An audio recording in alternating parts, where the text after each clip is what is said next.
In this episode of The Slowdown, I have the honor of speaking to Vallerie Muthoni, aka Brown Sugar, a rapper, singer, and performer coming from Nairobi, Kenya, who decided to grace me with her presence in the next half hour that you'll be listening to. I hope you enjoy getting to know her more as a person, for her personality might just be almost as excellent as her music. Enjoy.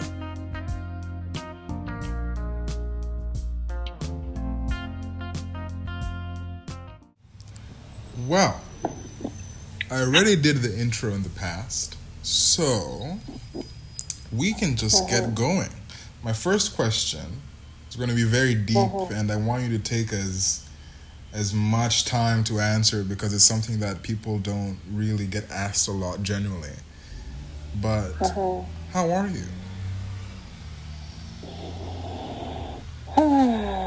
Inhale, exhale. In this moment, I'm happy. I'm at peace. The sky is very beautiful. The weather is amazing. I'm fed. I've indulged in beautiful and insightful conversation for the past 2 to 3 hours. I'm happy in this very moment. How are beautiful. You? I'm doing great, man. Very much in the clouds, both metaphorically and I guess sort of physically. I mean, I'm here in a really tiny apartment in Cape Town, but the view here really is great. The sky is blue. Unfortunately, the weather is cold, but alive and well. Love to hear it. Oh man, how hard is it dealing with fame in your current situation? I mean, do you find any pitfalls that have come with, being as well known as you are? Because, I mean, I look at your Instagram, for example, you got hella followers. Is there something, do you ever feel, I don't know, maybe pressure to not be yourself? Have you ever felt like you've had to paint yourself as something that you're not in order to maintain this perceived idea of you? Yeah, definitely. I mentioned in the previous interview that I said before, there's quite a few things. I'm a very goofy and a very loving, goofy, open person. And as I grew older, I even kind of feel ashamed to say because I know I should not let the world do that to me. But like my reality, my truth is like as I grew older in this industry, I kind of felt like I have to dumb down my candidness.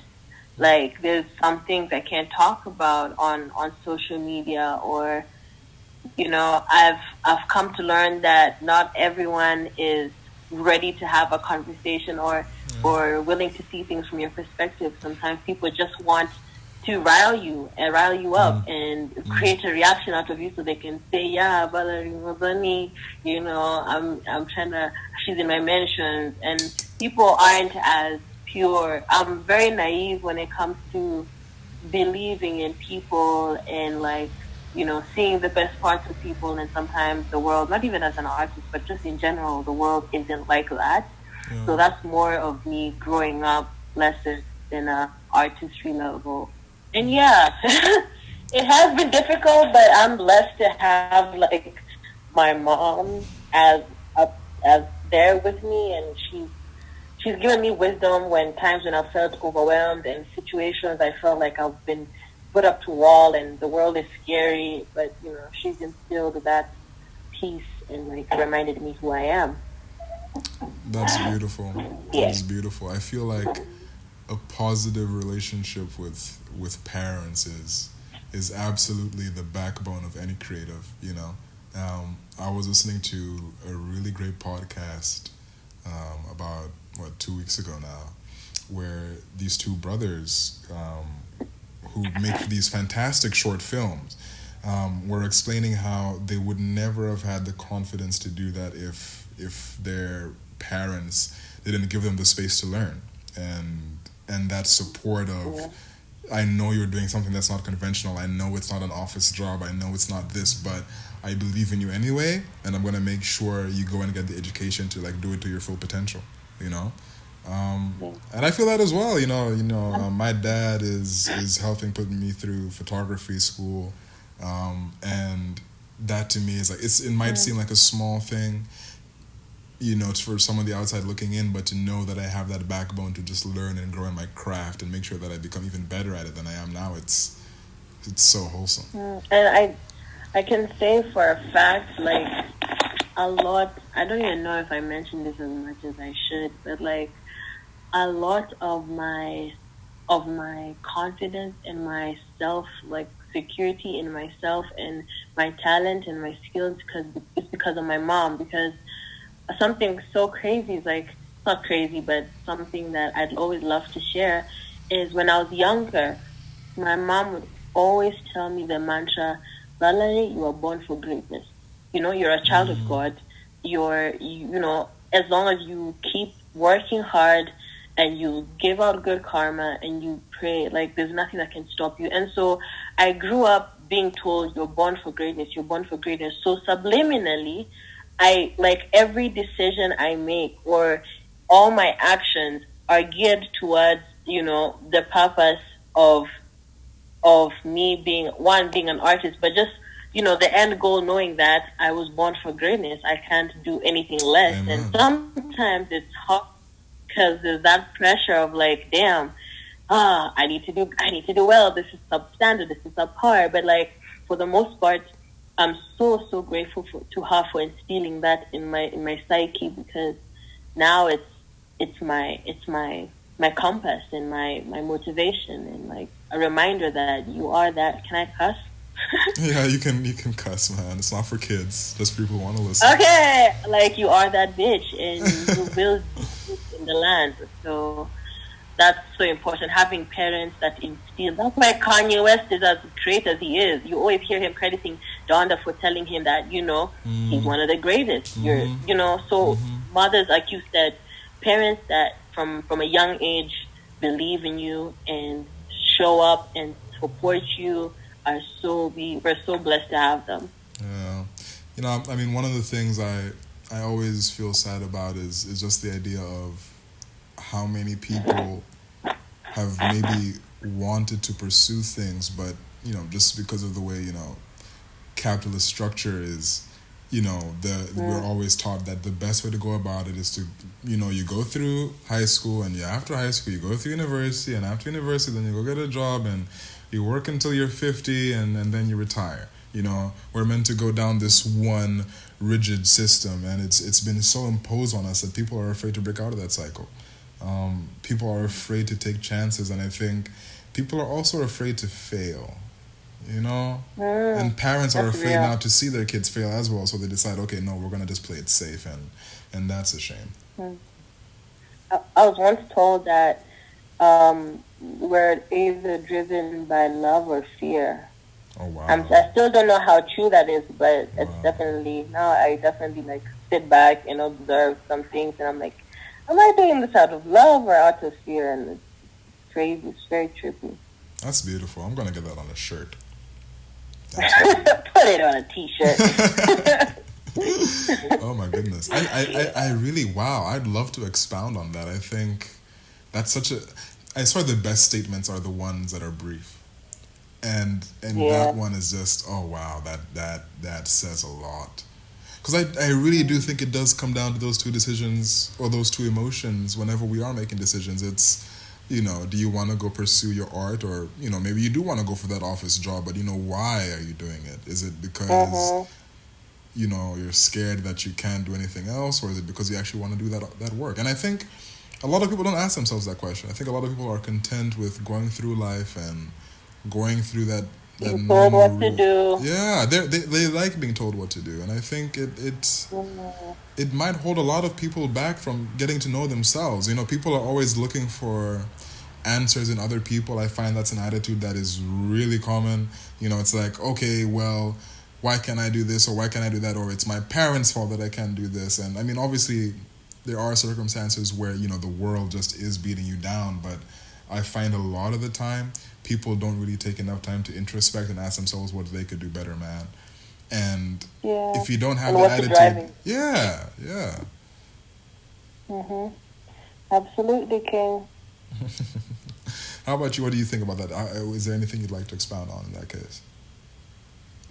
Um, Not really. I think it's very direct, very self-explanatory, very easy to understand the concept of just whatever you do. Is it out of love or is it out of fear? Are you loving someone? That applies to anything in your sexuality. Are you loving this person because you love them, or are you afraid that if you say, or if you admit to yourself or to someone that you are gay or you're sort of sexually fluid, that will you be accepted? The fear of being rejected or the fear of insecurity, like physical insecurity. And yeah, it's so helpful. So whoever is listening, that the next time you have a big decision to face, or please just step back and ask yourself that, and it will help a lot. Man, I love how your no, not really was fucking beautiful. I can't wait for when you're actually ready to answer. Oh my gosh, you're gonna drop like fucking bombs. It's gonna be beautiful. Gas me up, please. Yes, for sure. I mean, goodness. You know what you must do as well, if you really, really do just fuck with the podcast and you're really serious about this, you gotta drop like a 5-track EP with snippets of the podcast and interludes. Oh, fuck. Oh, honey child, that is a plan. I will. Oh wow. I will. I haven't done my debut album yet, so save these recordings and don't sell them to me. Just send them to me. Yeah, I'll just be sending unprovoked recordings. You know what I must do? I must call you and you just be on your voicemail. You're talking about, why'd you leave me? Nah, listen, I feel I was born in the wrong generation. Do you know I would kill it in the 2000s, man? Can you imagine me singing in the desert? Like when you said you feel like you were born in the wrong generation. Mm-hmm. Like I should have been with Kina Tyrese and them in 2000. You understand? Imagine me narrating like on a voicemail. I could have narrated one of those cheesy intros, man. Yep, I so hear it. Yeah, like, I'll be like, girl, I'm hearing like come Usher on. confession vibes. Baby, you know I never meant to hurt you. I never meant to hurt you, baby. Come on. Oh my gosh, I need it. I need you on an R&B track. Like, listen, we're gonna make it happen, Joe Francis Kiaga. We are going to make it happen. Yes, now that you've spoken into an existence, I absolutely believe that, and I'm looking forward to it. If anyone doesn't know, or rather because you can't see, I'm actually blushing right now really hard. My black skin is turning purple. Oh. And, maybe I should be a bit concerned that I can no longer feel the sides of my face, but I'm very content in this moment. I'm very excited. Just laughing. Love it. Okay, Vallerie, next question is going to be very serious. People think...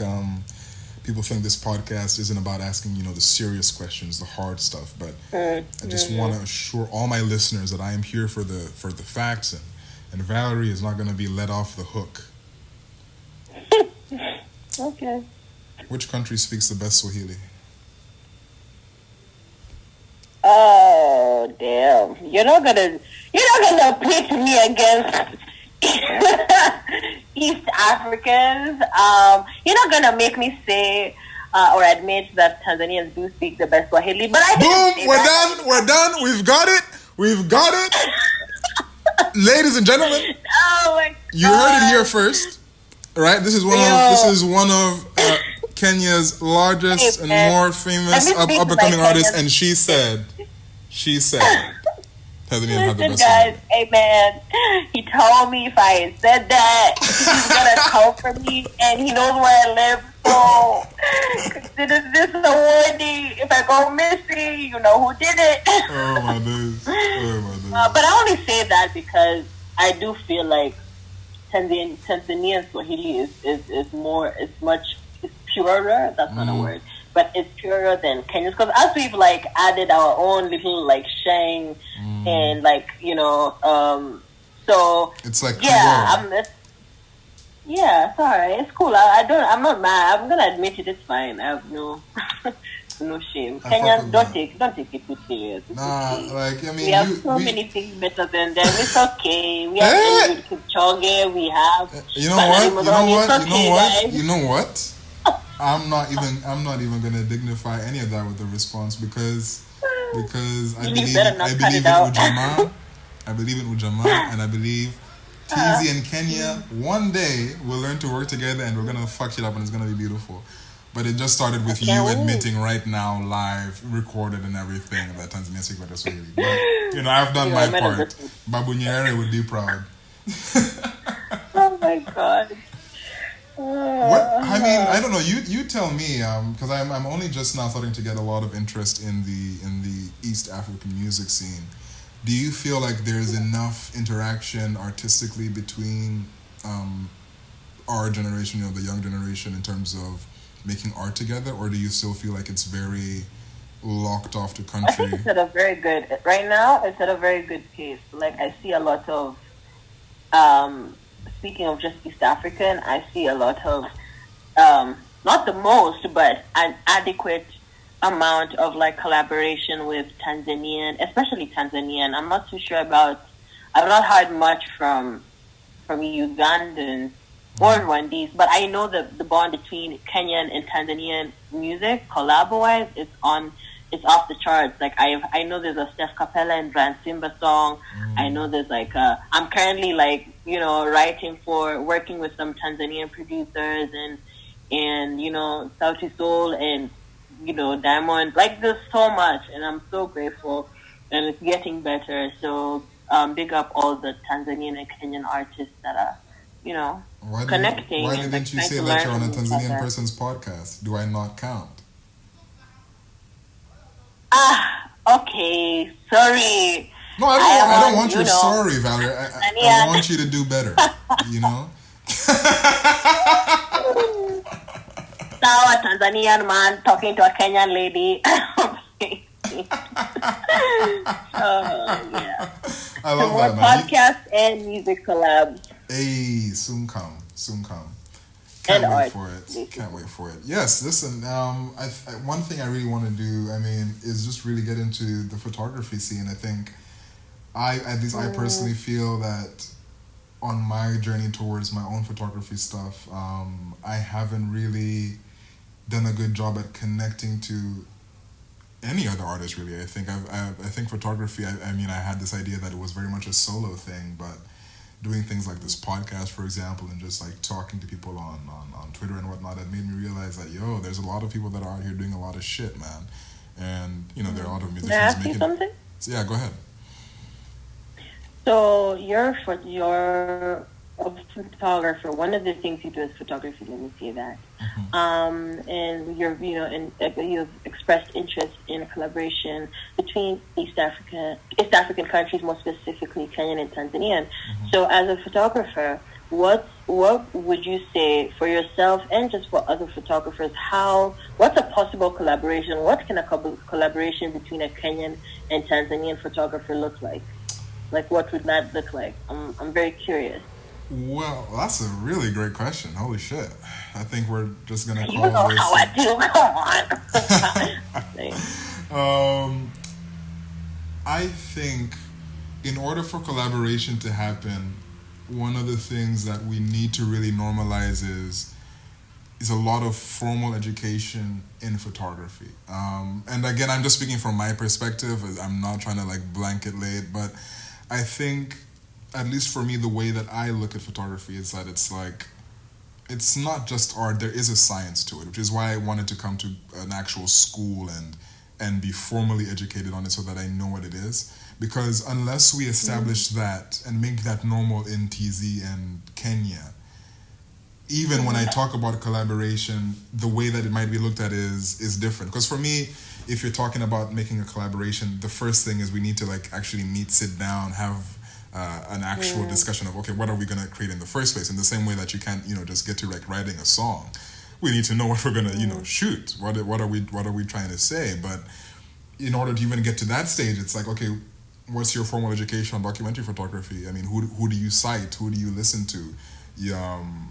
In terms of actual photography discussions, how well versed are you in different mechanical components of a camera? Are you someone that knows about lens aberration? Are you someone that knows about the differences in filter technology?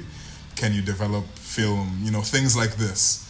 And I think the great thing about music is that with music, it's something that we grow up listening to and it's normalized, and at least, someone can say, okay, that's a musician.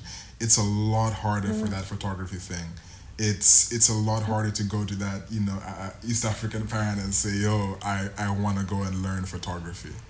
And I think that's why it's a lot of people out here that, maybe buy a camera that's way more expensive than they need, or they're editing really badly, simply because the normalization of that education isn't there. It's not just about like looking at a quick picture and being like, yo, that looks great.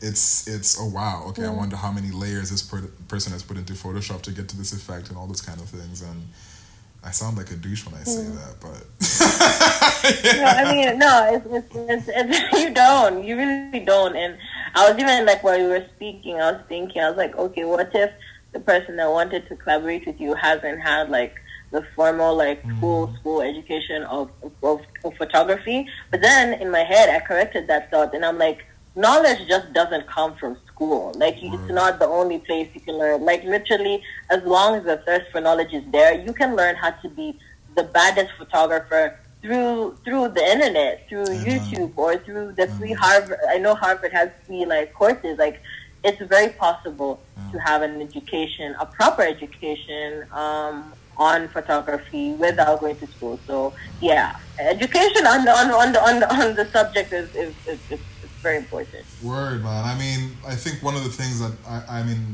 I can personally attest to, and I mean, again, I don't know if it applies to everyone else, but I'm just trying to make general assumptions. Oh my gosh, look at Twitter. Twitter has trained me to be on my toes.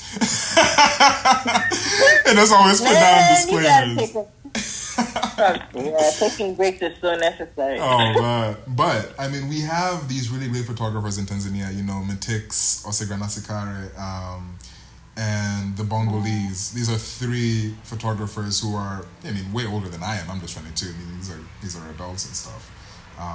But I feel like the issue is that, or at least again for me, maybe I haven't made an effort to reach out. I just feel like there's never been that thing of, oh wow, I know this, let me spread that knowledge. I do remember trying to attend one of Ose's events, and I had a great talk with him, and this was years ago, and I'm sure he doesn't remember me, and he's not listening to this anyway, so that's fine. But it was you never know, man. True, but it was really great talking to him for about 5 or so minutes, and I remember thinking to myself at like, maybe I was 17, 18, and I was like, oh my gosh, I want to do this more. And I saw that he was having a talk, but it cost like 100,000 shillings to attend. And now I can be like, well, it's just 100,000 shillings. Tanzanian shillings for my Kenyan listeners out there. I think it's been well established. I'm Tanzanian. I know what you meant by that. I know what you meant by that. We know. Cancel Vallerie Muthoni. Listen, this is what this whole podcast is about. Cancel this woman. All right, listen. Real talk. Hey, I don't Music trash, spicy what? Spicy season. That's not how you spell season. That's not how you spell season. Yo. But anyway, you were talking. Yes. I'm just trying to say, man. I really think for us, like TZ and Kenya, in order to grow, there needs to be that level of grassroots, entry-level education in terms of photography. And I don't know, should I say this on a podcast? Because now I'm speaking it into existence and it will never go away. Oh, gosh. Anyway, I really want to start a photography academy in Tanzania one day, because I want it to be a case where someone, or rather people, have a place to go and formally get educated in this thing. And coming to a photography school and seeing how it's run and seeing how it's handled has really just reinforced that for me, because I came here thinking, man, I'm hot shit, dude. I got hella followers on Instagram, dude. I've been featured in digital magazines, bruh.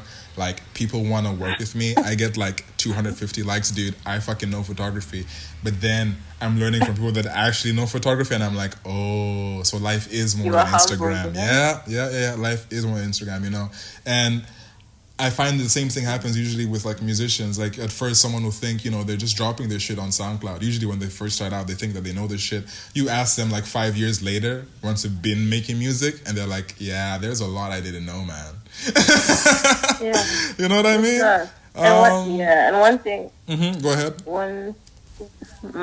One thing I've noticed that so it's not essential because not everyone can have it, but it's such a benefit when you do. Is that in any creative field, having a mentor, that it could be a teacher, it could be a friend, it could be an uncle that's in the same field, but like having a kind of older person that's been in this industry, that's learned the mistakes, that knows not only the technical part of that field, but also the social part of it, the etiquette, like it's just so if it's really great to have a mentor in your life. If music, photography, graphic design, whatever it is, and whatever level it may be, you guys don't have to be best friends and like father figure or anything, but just someone that's been there and educates you still. That's why the reason why I said this is because you're talking about how you want to open up a photography academy one day in Tanzania, and I'm talking that into existence right now. Is that you would directly or indirectly be mentoring thousands, hopefully hundreds of thousands / thousands of young photographers, which is a beautiful and very necessary thing. Word. That's so humbling to hear. Oh my gosh. Guys, this is Vallerie Muthoni out here telling me shit. You guys understand who this is? Oh fam. Oh man. No way.